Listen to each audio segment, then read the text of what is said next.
रामायण की कथा में जब भी मंत्रा का नाम आता है, लोग उसे बड़ी खलनायिका मानते हैं। वह कुरूप कुबड़ी दासी जिसने महारानी कैकेयी को बरगलाकर भगवान श्री राम को 14 वर्षों के वनवास पर भेजा। लेकिन क्या आप जानते हैं, मंत्रा की केवल यही पहचान नहीं, उसकी कथा के 2 रहस्य छुपे हैं। एक उसका पुनर्जन्म का श्राप और दूसरा उसका उद्धार। पिछले जन्म में मंत्रा एक राजा की रानी थी। वह अत्यंत स्वरूपी थी, लेकिन स्वभाव से बहुत अहंकारी और ईर्ष्यालु थी। उसकी आदत थी कि वह दूसरों के सुख चैन को सहन नहीं कर पाती थी।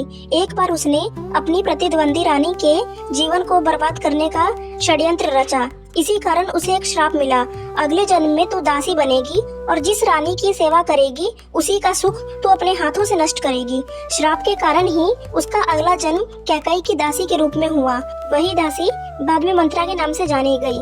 जब भगवान श्री राम के राज तिलक की तैयारी चल रही थी, पूरी अयोध्या हर्ष और उल्लास से भरी हुई थी, लेकिन मंत्रा के मन में ईर्ष्या और कपट भरा हुआ था।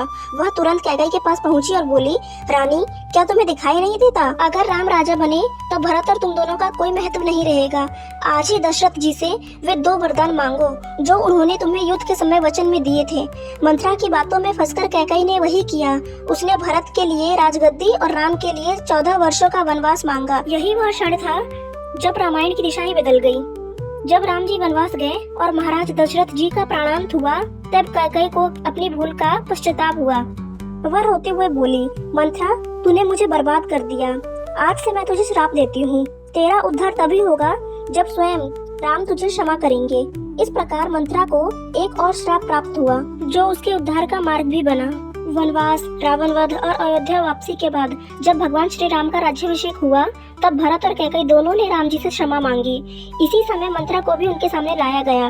भरत का मन क्रोध से भरा हुआ था, लेकिन स्वयं भगवान राम ने कहा, भरत, मंत्रा को दोष मत दो। यह सब ईश्वर की योजना थी। वनवास के बिना लंका विजय और रावण वध कैसे संभव होता? मंत्रा भी मेरी लीला का एक माध्यम बनी। राम जी के वचनों से कैकेयी का श्राप भी समाप्त हो गया।